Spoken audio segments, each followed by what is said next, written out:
राताराती Saudi pro लिगको उपाधि कसले जित्छ भन्ने टुङ्गो लाग्ने भएको छ। अहिले उपाधिको दौडमा अल नसर र अल हिलाल रहेको छन्। एफसी च्याम्पियन लिगको फाइनलमा पुगेर पनि उपाधि जित्न नसकेको क्रिस्टियानो रोनाल्डोको टोली अल नसर आज घरेलु लिग जित्ने लक्ष्यसहित मैदान उत्रिँदैछ।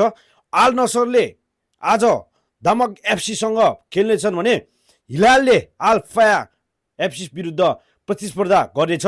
उपाधिको समीकरण भने निकै रोचक बन्ने भएका छन्।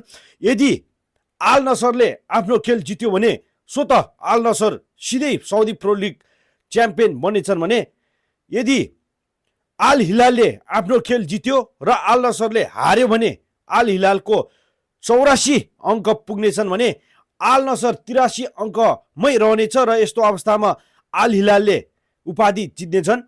अर्कोतर्फ यदि अल नसरले बराबरी गर्यो र अल हिलालले पनि आफ्नो खेल जित्न सकेन भने अल नसर नै च्याम्पियन बन्नेछ।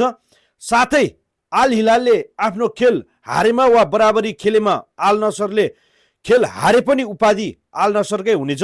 सबैभन्दा चासोको विषय भनेको अङ्क बराबरी हुने अवस्था हो। यदि अल हिलालले आफ्नो खेल जित्यो र अल नसरले बराबरी गर्यो भने दुवै टोलीको 84 अङ्क हुनेछ।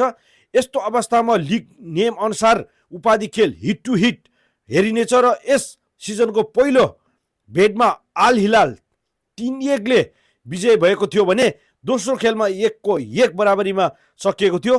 त्यसैले अङ्क बराबरी भएमा अल हिलाल च्याम्पियन बनेछन्।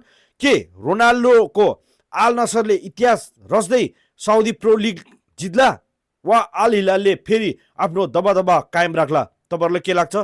कमेन्ट राख्नुहोला।